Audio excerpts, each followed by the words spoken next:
Depuis des siècles, les Néerlandais s'ingénient à changer l'eau en or. Cette relation particulière à l'eau les amène à sculpter quotidiennement un paysage inédit, conjuguant nature foisonnante et territoires urbains d'avant-garde. Un quart de la superficie des Pays-Bas se situe sous le niveau de la mer. Ces paysages mythiques sont façonnés par 3500 polders, des zones agricoles asséchées entourées de digues. C'est là tout le sens du dicton « Dieu a créé le monde et les Néerlandais ont créé les Pays-Bas ». Pourtant, il reste le pays européen le plus sujet au risque de montée des eaux. Leur faut-il alors se protéger davantage ou bien au contraire laisser la nature faire son œuvre ?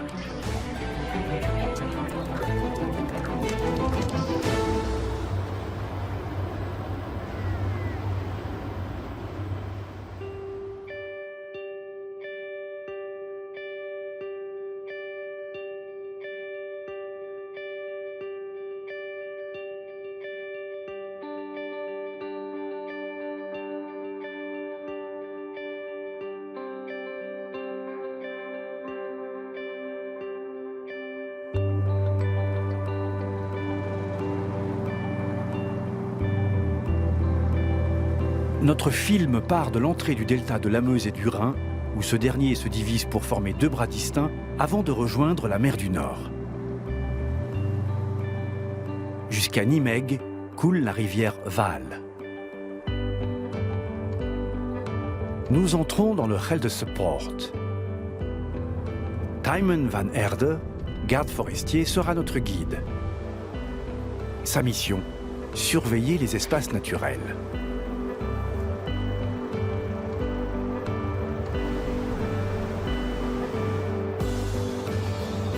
Depuis les années 1980, ces espaces sont devenus en partie sauvages. Le castor a été réintroduit. En effet, en érigeant des barrages, il joue un rôle considérable dans l'équilibre naturel des zones humides.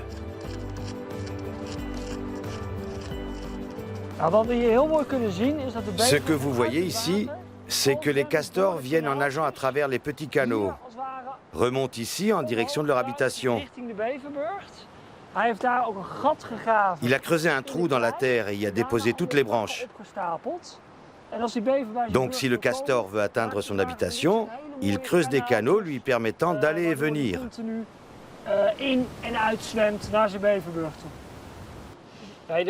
Le castor se plaît énormément ici, parce qu'il y a des peupliers et des saules, des arbres à bois tendre, dont il raffole.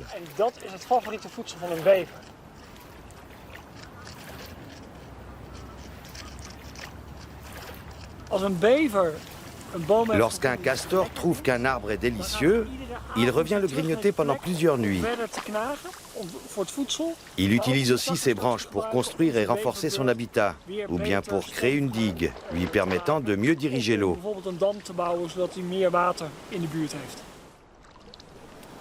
On voit bien ici sur ces morceaux d'écorce les marques de dents d'un castor.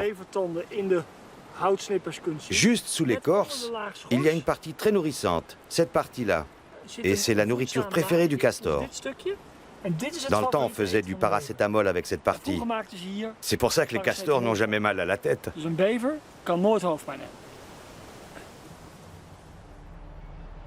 Ces 6100 hectares constituent une zone protégée exceptionnelle et désormais accessible aux visiteurs.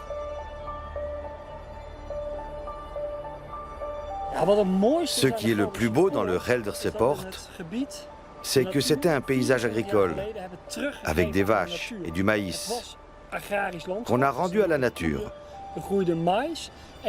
Et la nature y a tous les droits.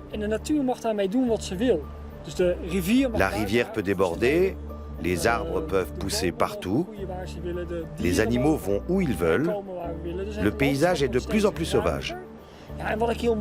Parfois le niveau de la rivière est très haut et parfois très bas, c'est très beau. C'est un paysage dynamique qui se modifie tous les jours.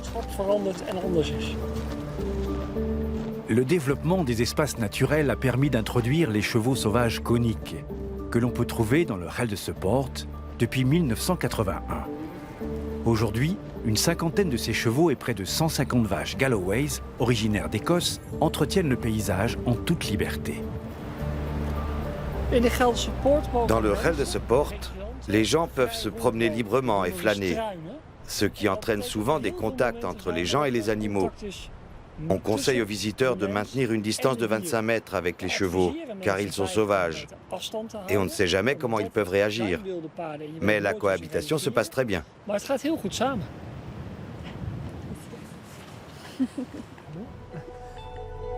Il y a 30 ans, les Néerlandais ont décidé d'accorder de nouveau sa place à l'eau.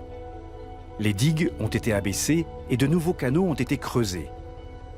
Ainsi, la flore locale a pu s'enrichir en accueillant de nouvelles espèces. Job Schramine, chercheur en botanique à l'université de Nijmegen, a été témoin de cette transformation du paysage. Ça ressemble à de l'herbe, mais ce n'est pas de l'herbe du tout. C'est un acécularis. Tout ce plateau, toute cette partie vert clair, c'est cette plante. C'est une espèce typique de ces sols humides et vaseux, tout comme les oiseaux qui vivent ici.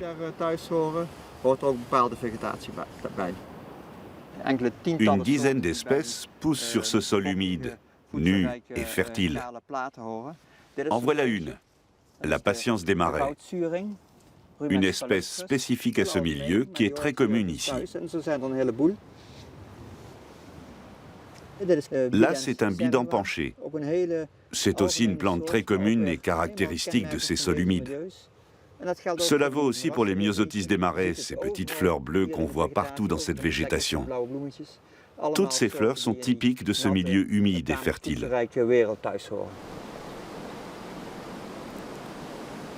Dans ce nouvel environnement, certaines plantes se font colonisatrices, parfois même un peu trop.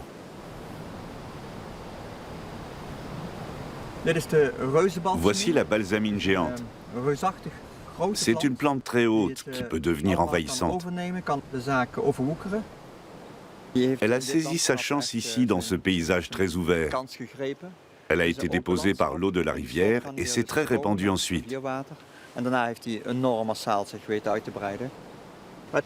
C'est une très jolie plante avec une propriété amusante. Quand on touche ses fruits, ils explosent. Et on peut les manger. Ils ont un goût de noix.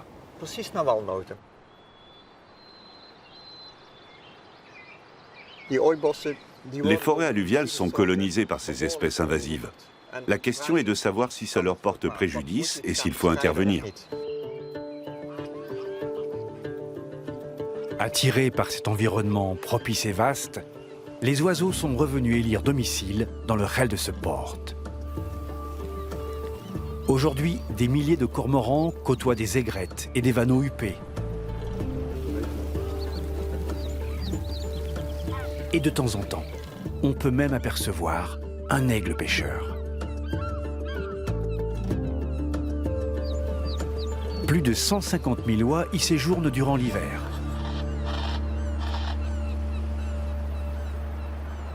De delta hier in Nederland, er is een heel beroemd gedicht geschreven door Hendrik On a un Marsman. poème très connu de Hendrik Marsman qui évoque le delta. C'est un hommage aux Pays-Bas. Quand je pense à la Hollande, je vois de larges rivières coulant paisiblement à travers des plaines interminables.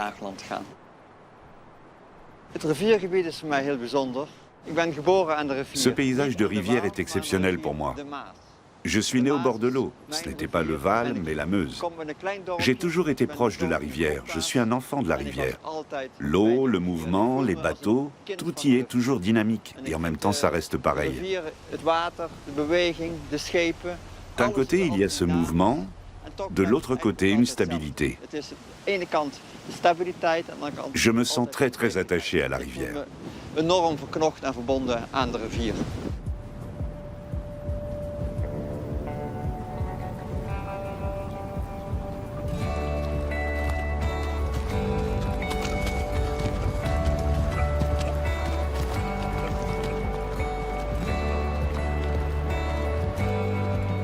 Les 2/3 des Pays-Bas sont vulnérables aux inondations.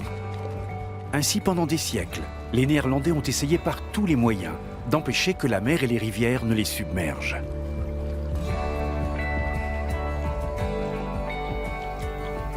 C'est le rôle qu'assurent les digues et les stations de pompage.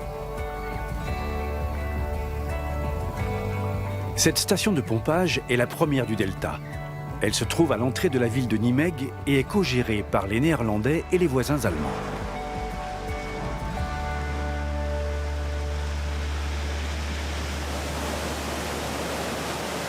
Sa particularité est de disposer d'un système inédit pour préserver la faune locale.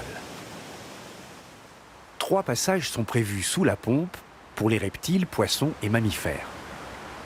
Quand la rivière monte, on referme ces passages. Mais tant que le niveau de la rivière est bas, la faune locale peut nicher dans le passage. Ici, la nature cohabite en permanence avec la ville.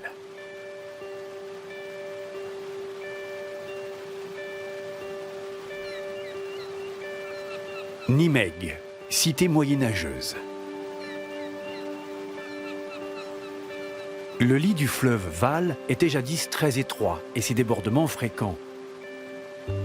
Un nouveau canal fut donc creusé pour permettre à l'eau de se répartir sur une surface plus importante et d'éviter les crues. Entre les 2 bras, une île a vu le jour. Un quartier résidentiel et une zone de loisirs sont en cours d'aménagement.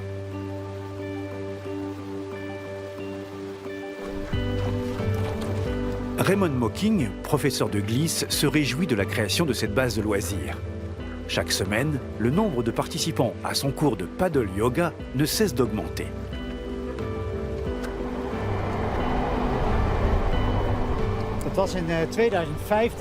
En 2015, j'ai appris que la commune avait destiné le canal au sport aquatique.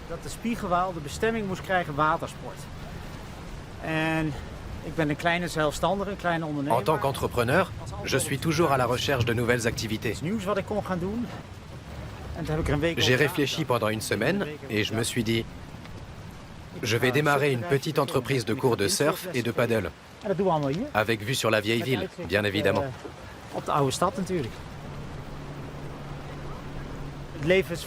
Ça a complètement changé ma vie. Aujourd'hui, je travaille dehors. Et être dehors et à proximité de l'eau, ça rend heureux. C'est fantastique.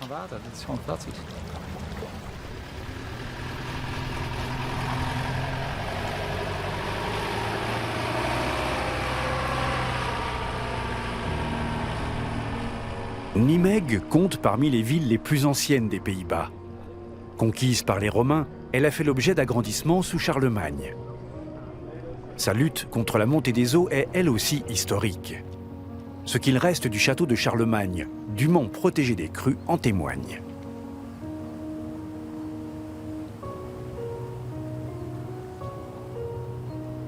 La ville ne dispose pourtant que d'une seule digue permanente, ce qui peut être insuffisant dans une région aussi humide. Nimègue a d'ailleurs subi une crue des plus spectaculaires en 1926.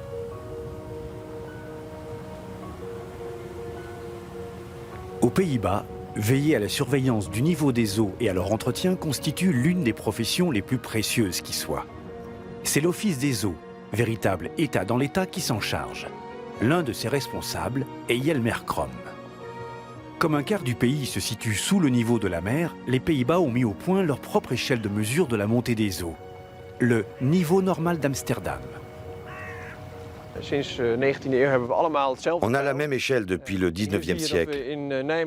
Ici, à Nimègue, l'échelle démarre à 12,50 m et s'arrête à 14 mètres. En 1995, on avait atteint un niveau de 13,62 m. C'était une bonne raison de renforcer la protection. Depuis une vingtaine d'années, les spécialistes du climat constatent une hausse des risques d'inondation. Mais à Nimègue, on cherche des solutions originales.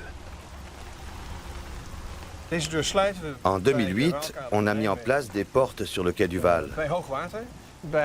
On les ferme en cas de crue, lorsque le niveau d'eau en amont atteint les 12,50 m, là où le Rhin entre aux Pays-Bas. Et on peut sécuriser jusqu'à environ 17 mètres. Un tel niveau est exceptionnel. J'espère que je ne le vivrai jamais. Les portes ont déjà été fermées une fois, je crois que c'était en 2011. Pour consolider les portes et la digue, des panneaux démontables en acier sont utilisés. Ces cales sont empilées pour former ce qu'on appelle une coupure. L'étanchéité est parfaitement assurée par des bandes en caoutchouc. Zorgen we dat het precies waterdicht is. C'est ici qu'on monte la coupure. Dan moet je voorstellen, Il faut s'imaginer qu'on enlève d'abord cette partie-là. Ensuite, on pose le cadre de la coupure et nous disposons d'une double protection. On pose d'abord le socle et on empile les panneaux les uns après les autres, jusqu'à cette hauteur-là. Ici, on a besoin d'environ 8 plaques. À d'autres endroits, c'est plus et à d'autres moins. L'ensemble des coupures protège la ville entière. Les coupures de Nimègue sont aujourd'hui cruciales pour lutter contre les inondations. Des crues qui sont devenues de véritables attractions.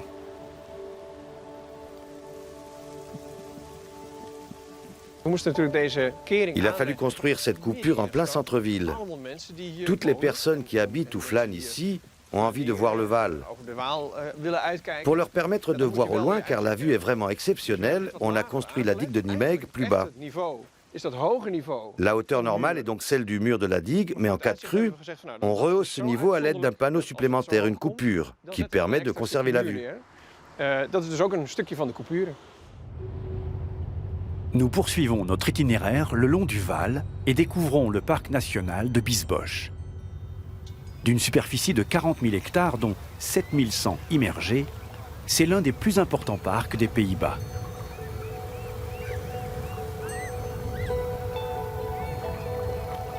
Les îles du parc se sont formées en 1421, suite à la grande inondation de la Sainte-Élisabeth. Dans les années 1970, pour protéger le delta, on a fermé les digues, avec pour conséquence un assèchement de la végétation. 10 ans plus tard, un vaste programme de réhabilitation a été lancé qui, petit à petit, a permis à l'eau de reprendre sa place. Au nord du parc, le terrain était majoritairement agricole. Après une forte crue en 1995, l'État a décidé de lancer un vaste inventaire suivi d'un plan de réorganisation des terres. Des centaines de fermiers ont été évacués pour être relogés quelques kilomètres plus loin. Ceux qui sont restés, quant à eux, s'exposent à une montée du niveau de la rivière pouvant atteindre 60 cm. C'est pourquoi leurs habitations ont été rehaussées sur des tertres.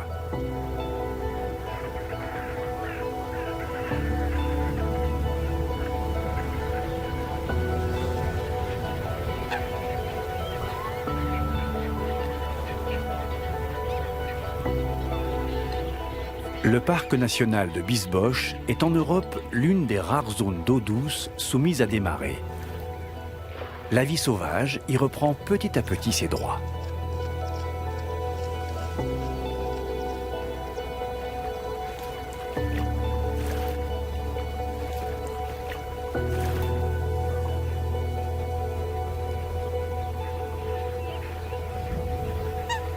Plusieurs centaines d'espèces d'oiseaux viennent ici pour leur couvaison, notamment des martins pêcheurs.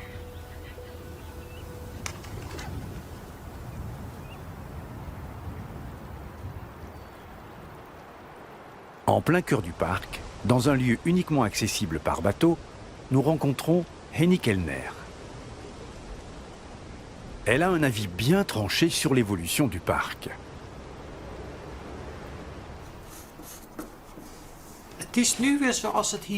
C'est redevenu comme c'était à l'origine. Depuis la nuit des temps, cette région était un réservoir d'eau. Mais l'homme essaye constamment de la sécher. Chaque fois, la nature répond « Enlevez-moi cette digue, percez une brèche, car moi j'en ai besoin ». On en a enfin pris conscience avec l'inondation de 1995. Depuis la fin des années 1960, Henny a vécu en itinérance, le long des canaux néerlandais. En voyageant à travers tout le pays, je suis arrivée ici, au parc de Biesbosch. Et là, je me suis dit, waouh, qu'est-ce que c'est que cet endroit? J'y suis revenue plusieurs fois. Et en vieillissant, ça a été de plus en plus souvent et de plus en plus longtemps. Comme un oiseau qui fait son nid.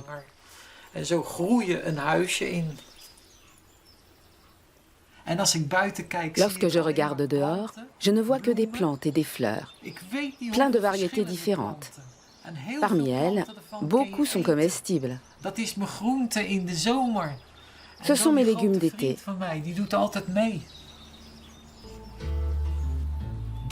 C'est ça la vraie vie que l'homme a oubliée. Il consomme la nourriture industrielle des supermarchés, alors qu'ici la nourriture se trouve directement dans la nature. Comme le chat qui attrape la souris et l'avale. Je prends une feuille et je la mange.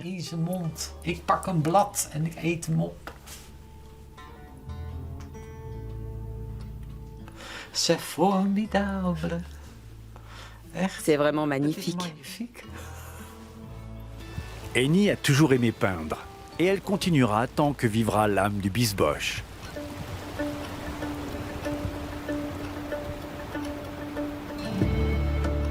En remontant les affluents du Waal, on aperçoit Kinderdijk, un village situé à l'embouchure du Lek. Sur ce site, 19 magnifiques moulins à vent composent l'une des images emblématiques des Pays-Bas. Ces moulins ont été construits aux alentours de 1740. En 1997, le site a été inscrit au patrimoine mondial de l'UNESCO. Les moulins à vent ont longtemps été indispensables pour pomper l'eau des polders.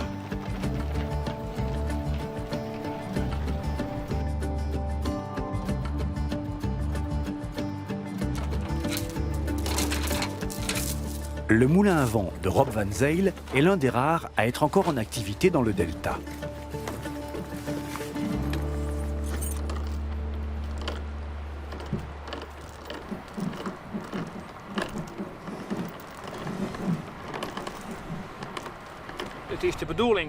Il faut que les ailes soient perpendiculaires au vent. Cet après-midi, je les ai tournées vers le vent. J'ai hissé les voiles et j'ai fait tourner le moulin. Lorsqu'il tourne, je ne peux pas aller faire des courses. Il faut que je sois attentif au moulin, car la météo est changeante. Cet après-midi, par exemple, on a eu du soleil et maintenant on a des nuages. J'ai toujours voulu vivre près ou dans un moulin. Il y a 28 ans, j'ai eu cette opportunité. Et je ne l'ai jamais regretté.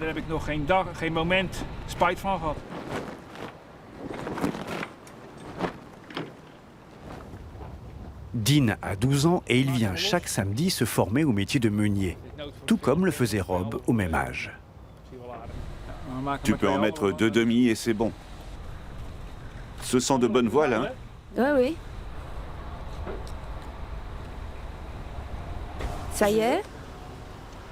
C'est bien comme ça? Je crois que oui. Et toi? Oui, oui. Si tu as fini, tu peux hisser les voiles. Bien.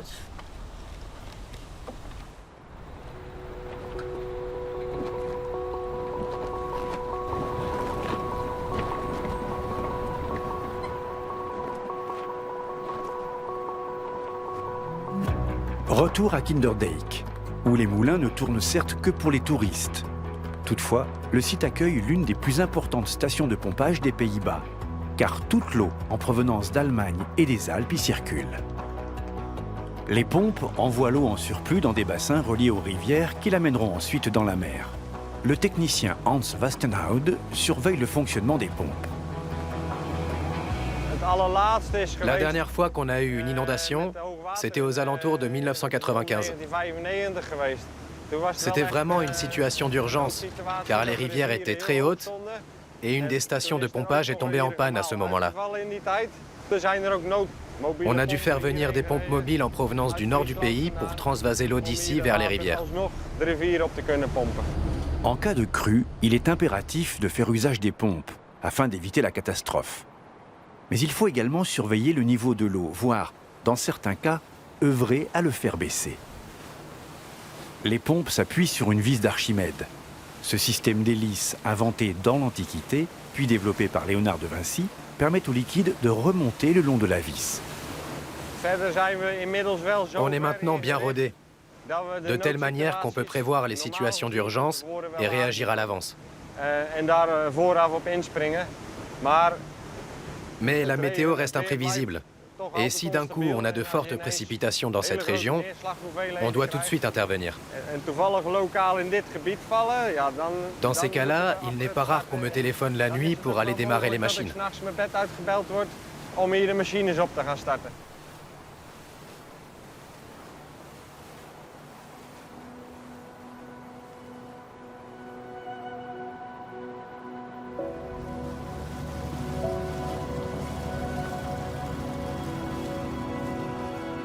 En poursuivant notre chemin vers le sud-ouest, nous entrons dans la zone maritime du delta.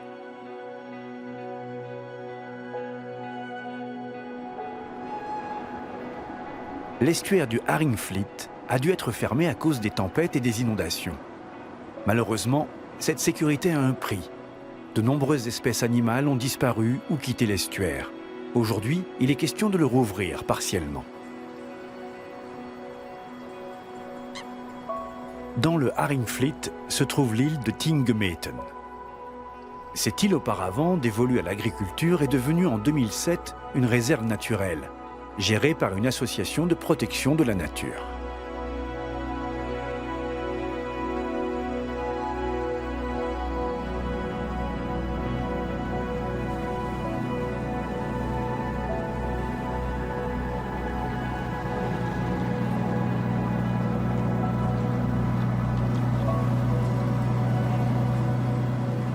Seule une dizaine d'agriculteurs vit encore sur l'île, où les voitures sont interdites.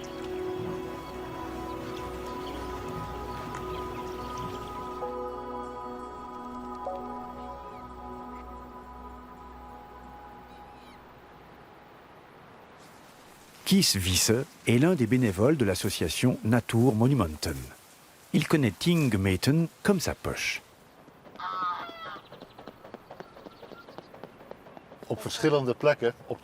À différents endroits de Tingemeten, on voit bien que l'eau de l'estuaire était salée auparavant. On trouve par-ci par-là des plantes aimant le sel, des halophytes. On trouve des argousiers, ici on en voit 2 grands et des plus petits qui ont pris racine spontanément, ce qui prouve qu'il y a encore du sel dans le sol.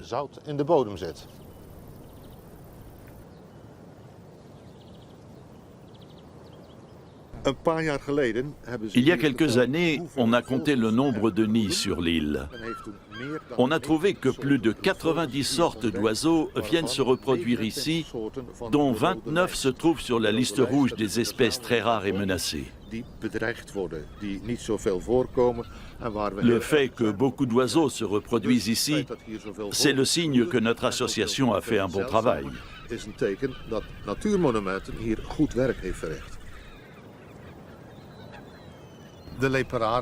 La spatule, c'est un oiseau typiquement néerlandais.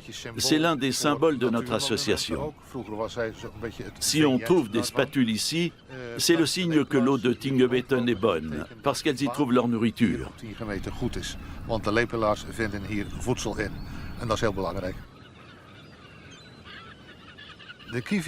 Le vanneau huppé, c'est un vrai oiseau des champs. On en a vu 2 grands groupes cet après-midi. Je pense qu'ils se sont rassemblés en prévision de l'hiver. S'il fait froid, ils s'en iront. S'il fait assez chaud, ils resteront sur place.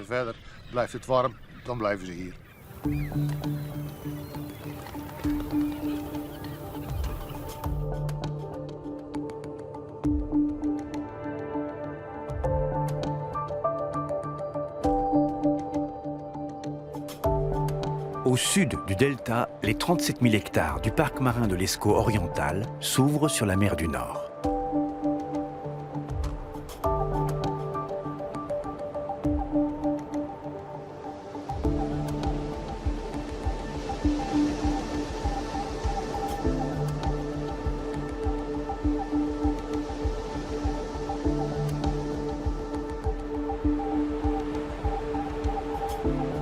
Des bancs de sable et des prairies humides offrent des espaces de refuge et d'alimentation à des milliers d'oiseaux et aux phoques, qui sont les résidents principaux des lieux.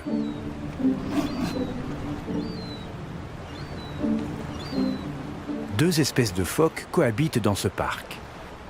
Le phoque gris et le phoque commun.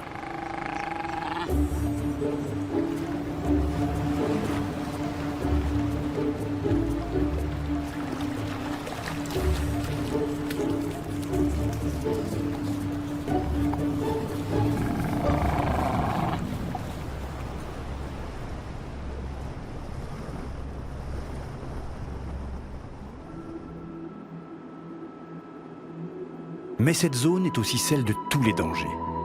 En 1953, une tempête colossale et un raz-de-marée ont occasionné la mort de 1800 personnes et 50 000 têtes de bétail.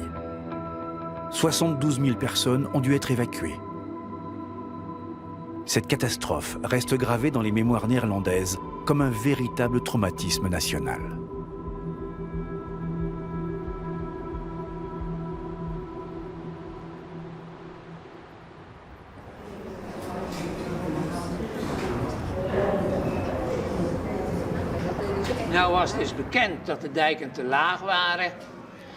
La tempête a été provoquée par la fusion de deux dépressions entre l'Écosse et l'Islande. Elle a fait rage pendant 32 heures et a fait monter l'eau au-dessus des digues qui n'ont pas résisté car elles étaient bien trop basses. La moitié des digues n'a pas supporté la pression et s'est effondrée. Des gens qui étaient à l'intérieur de leur maison ont raconté comment ils ont vu la mer arriver en pleine nuit sur leur maison comme un mur mouvant.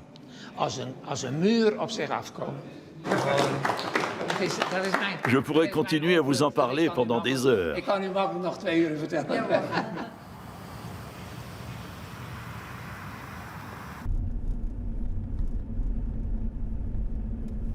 Jaap Schroff avait 9 ans au moment de cet événement tragique. La ferme dans laquelle il vivait avec ses parents s'est retrouvée totalement submergée.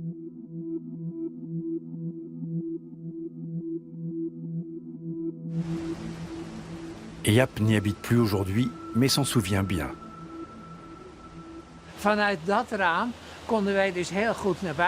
Depuis cette fenêtre, on pouvait observer ce qu'il se passait dehors. On apercevait les vagues et nous pouvions voir aussi la maison de l'employé et le moment où elle a disparu avec lui. Quand celle-ci a commencé à couler, mes parents nous ont emmenés avec mon frère et ma petite sœur de l'autre côté de la ferme pour qu'on ne voit pas ça.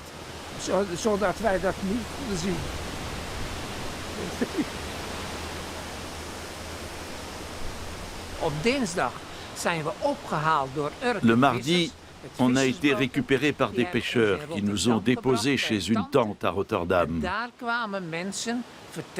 Des gens nous ont ensuite raconté qu'ils avaient vu ma grand-mère, ma tante et ma nièce se réfugier sur le toit de leur maison qui dérivait avec le courant. Elle a buté contre des arbres, le toit a finalement basculé et elles se sont noyées.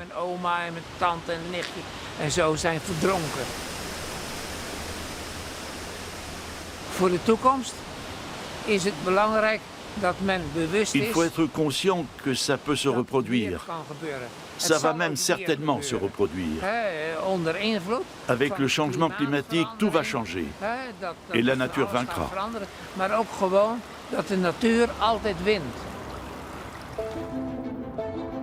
Après la tragédie de 1953, la protection contre les tempêtes et la montée des eaux est devenue une priorité nationale.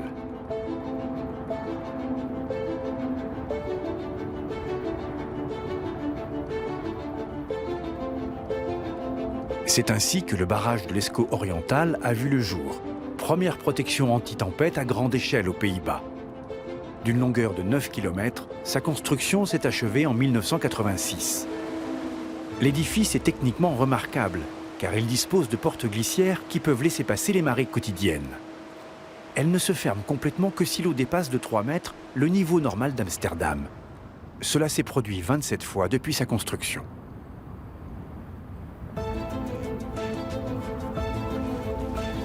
Le projet initial du barrage ne prévoyait aucune ouverture. Mais les écologistes et les pêcheurs s'y étaient opposés, car cela aurait entraîné une diminution de la faune et de la flore marine. Or, les cultures d'huîtres et de moules sont vitales pour les pêcheurs du parc.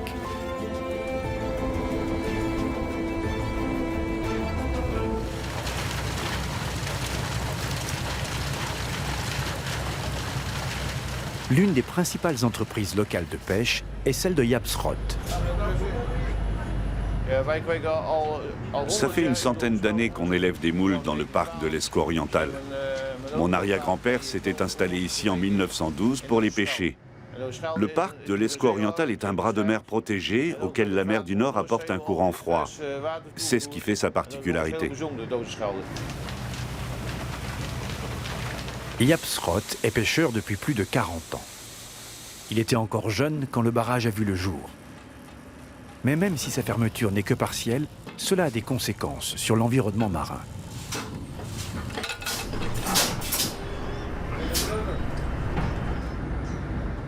Il ne faut pas interférer avec la nature. Si on le fait, alors les courants marins se déplacent. La diminution de ces courants consécutive au barrage a modifié en partie le biotope local et certaines espèces prolifèrent, comme ces ophiures, à ne pas confondre avec des étoiles de mer. Depuis qu'il y a le barrage, il y a moins de courants dans le parc marin. Un certain nombre de bancs de moules sont moins productifs. À certains endroits, ça s'est arrangé, mais dans l'ensemble, le barrage a eu un grand impact sur la pêche dans le parc marin. Ça aurait été mieux s'ils avaient tout simplement laissé l'estuaire ouvert. Avant, même quand on allait très loin, la pêche était meilleure.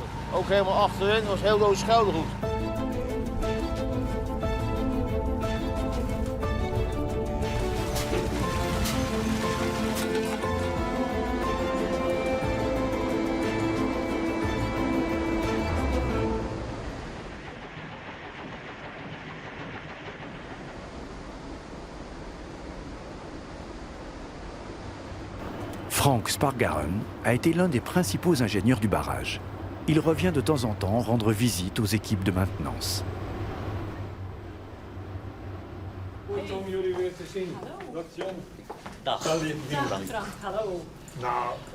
On dirait que rien n'a changé depuis le temps, pas vrai? C'est vrai. Mon sentiment est que, bien évidemment, à cause du barrage, la marée a diminué. Ça a certainement eu un effet sur la composition de la faune et de la flore dans le parc. Mais je crois qu'il y a encore énormément de vie ici. Il y a des changements positifs comme négatifs. Si on regarde la population de phoques, elle n'a pas diminué. Ça s'est même plutôt amélioré. Mais à l'heure du réchauffement climatique, le barrage de l'Escaut oriental suffit-il encore à protéger cette zone du delta? Il y a différents scénarios climatiques, comme chacun sait. Mais les prévisions communément admises sont que le niveau de la mer pourrait monter d'1 mètre d'ici la fin de ce siècle. Ce qui aura un énorme impact sur cette construction, mais aussi sur toute la zone intérieure de l'estuaire. Moi, je crois qu'en 2100, avec une telle montée des eaux, la barrière ne sera plus assez résistante et qu'il faudra la pulvériser sous le sable, la supprimer complètement. Un tel scénario ne relève pas de la science-fiction. Et la question de la montée des eaux se pose plus que jamais tout au long de la côte du delta. En remontant vers le nord, nous atteignons le port industriel de Rotterdam, où se trouve le dernier né des ouvrages de protection du delta.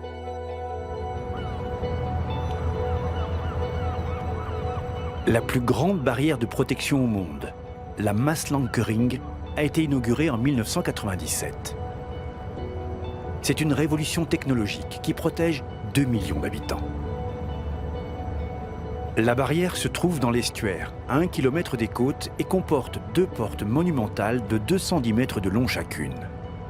Lorsque la barrière est ouverte, ce qui est généralement le cas, ces portes reposent sur la terre ferme. En cas de tempête, les 2 portes se rejoignent, fermant ainsi la barrière.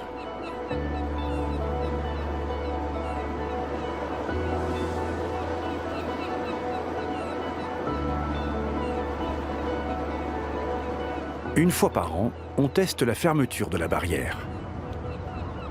C'est l'occasion d'un événement populaire à proximité du port industriel de Rotterdam.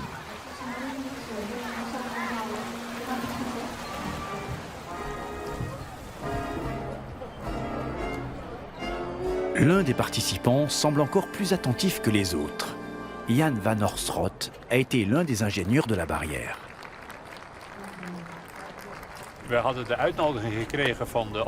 Le gouvernement nous avait sollicité pour proposer un projet de construction de barrières anti-tempête. On avait des idées, mais on ne savait pas du tout où la construire. Et alors que j'étais venu ici un dimanche matin me promener avec mon épouse parmi les moutons, je lui ai dit en blaguant, « Et si on la mettait là ?» 20 ans après, je reviens ici et la voilà. C'est un superbe sentiment.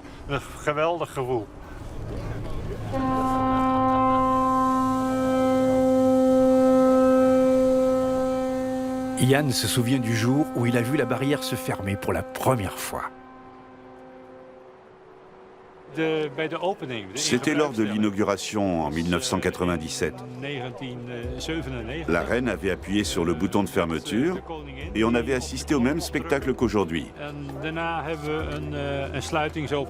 Je m'en souviens très bien. Mission accomplie. La fermeture de la barrière aura duré en tout une demi-heure.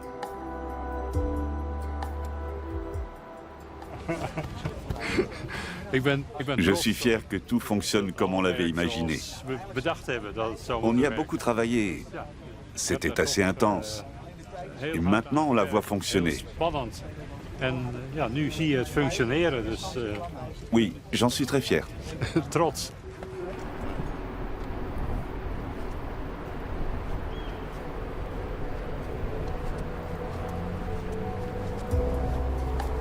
Sans compter les tests, la Maaslandkering n'a dû être fermée que 2 fois. La dernière a eu lieu en janvier 2018, lors de la tempête Éléonore. Pour la première fois de leur histoire, les 5 protections principales du littoral néerlandais ont été fermées simultanément.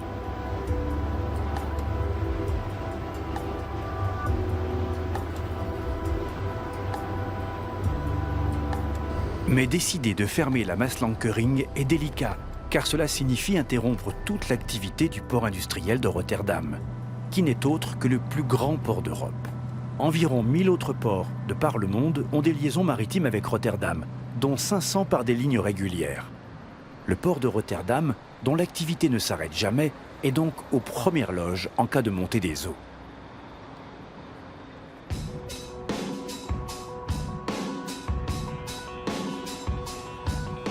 Une ville portuaire comme Rotterdam fait office de laboratoire idéal pour tester de nouveaux modes de vie sur l'eau.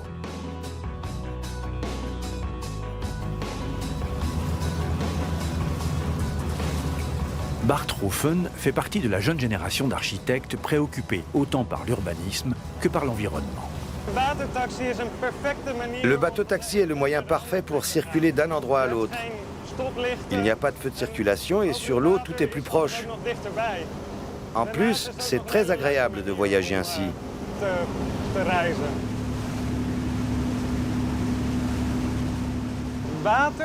Si on regarde dans le monde, toutes les grandes villes se trouvent au bord de l'eau, que ce soit la mer ou les rivières.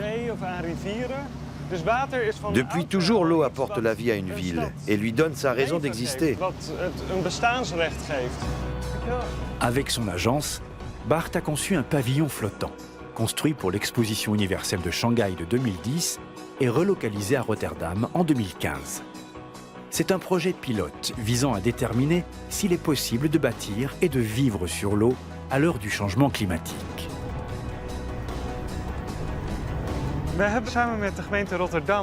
On a développé ce pavillon en collaboration avec la ville de Rotterdam.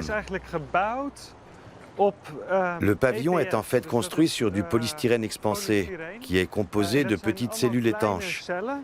Ce qui en fait un matériau utile car il assure la flottaison du pavillon et constitue sa base.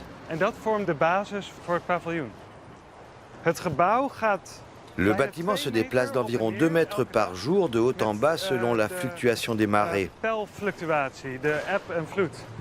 Il a vraiment été construit de façon à suivre leurs mouvements. En même temps, le bâtiment est très stable. De par ses proportions, il est plus stable qu'une péniche. Ça, c'est vraiment unique pour ce bâtiment. C'est un progrès dans l'évolution des techniques de flottaison.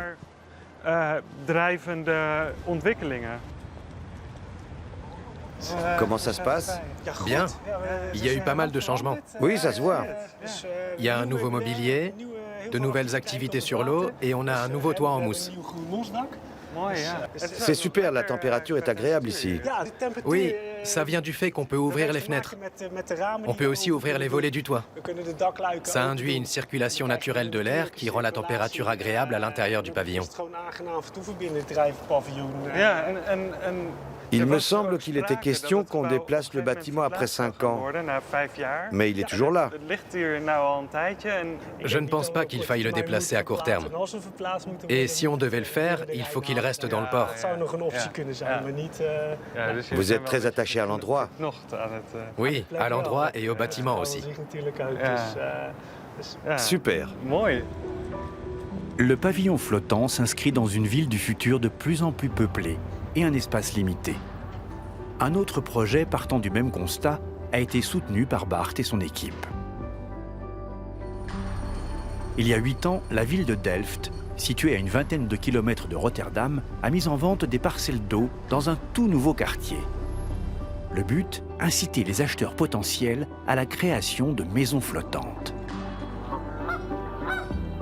Olaf Janssen compte parmi les habitants à avoir relevé le défi. Ça a commencé avec l'envie de construire ma propre maison. Pour ça, on a dû développer de nouvelles techniques. Et je me suis dit finalement que je pourrais les utiliser aussi pour d'autres maisons. Olaf a breveté le concept de sa nouvelle maison. Le matériau de construction utilisé est un composite qui contient de la fibre de verre isolante. Chaque maison construite d'après son concept est unique. Elle est préfabriquée avant d'être installée sur l'eau.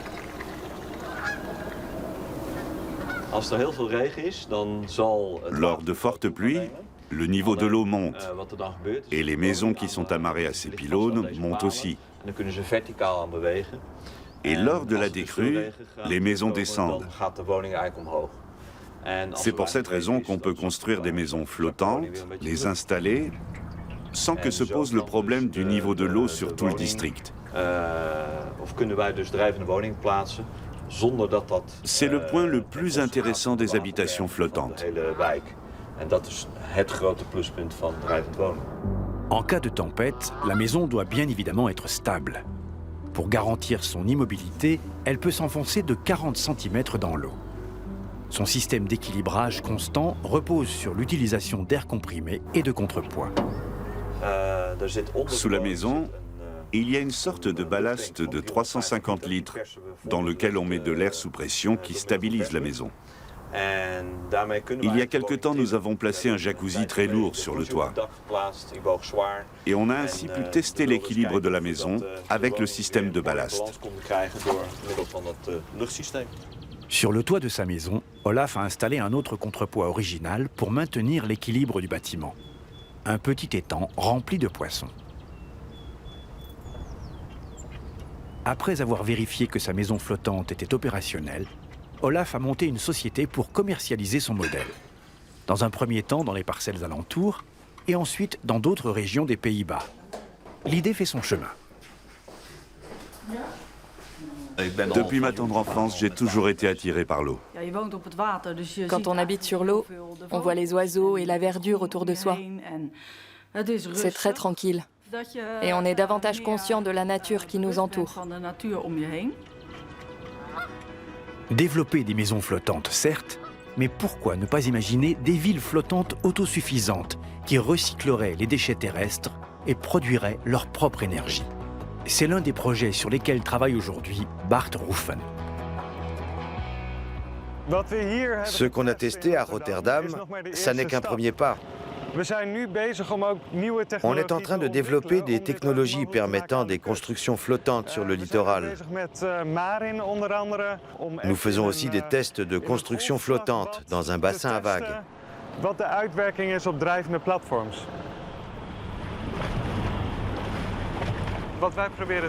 Ce qu'on essaye de faire, c'est trouver une nouvelle façon de vivre qui évolue avec les éléments. et notamment avec l'eau.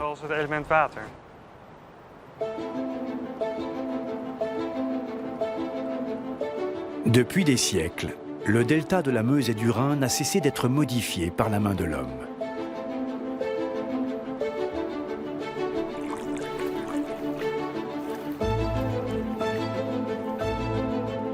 Mais aujourd'hui, avec le changement climatique, la nature redevient petit à petit souveraine dans la région du delta.